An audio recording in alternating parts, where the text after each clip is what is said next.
श्री गणेशाय नमः. श्री स्वामी समर्थ. जय जय स्वामी समर्थ. ओम श्री परमात्मने नमः. विहाय कामान्य सर्वान् पुमाश्चरति निस्पृहः निर्मोहो निरंकार सशांतीमधी गच्छति. आज आपण इथे सेवेसाठी संत तुकाराम महाराज यांचा अभंग घेतलेला आहे. अभंग. वक्त्याआधी मान गंध अक्षता पूजन. श्रोता यती झाला जाण तरी त्या नाही उचित. शिर सर्वांगाप्रमाण यथावधी करचरण.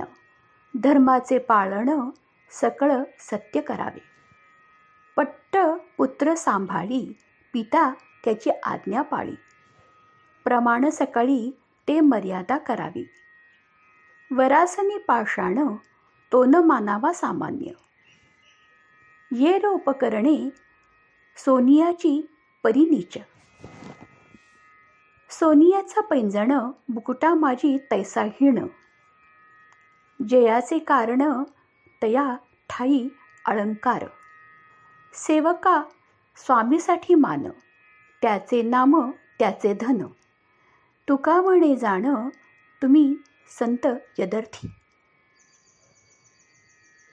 अर्थ.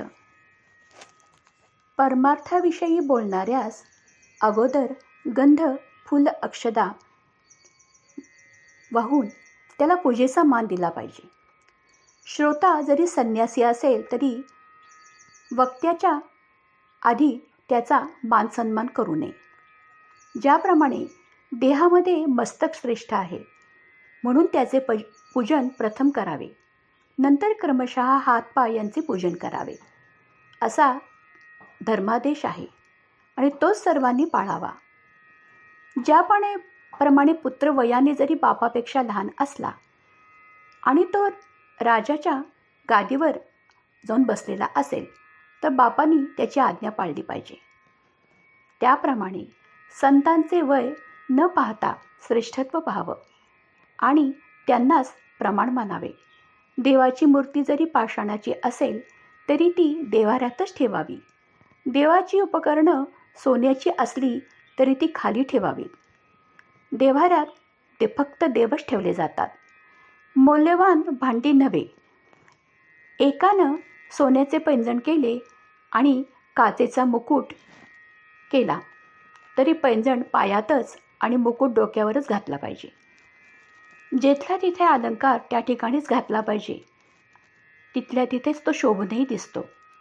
तुकाराम महाराज म्हणतात, सेवकांना मालकामुळे नावलौकिक मिळाला आहे, तेच त्यांचे धन आहे.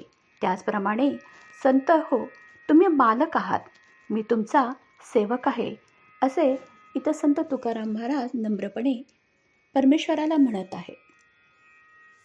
श्री स्वामी समर्थ. जय जय स्वामी समर्थ.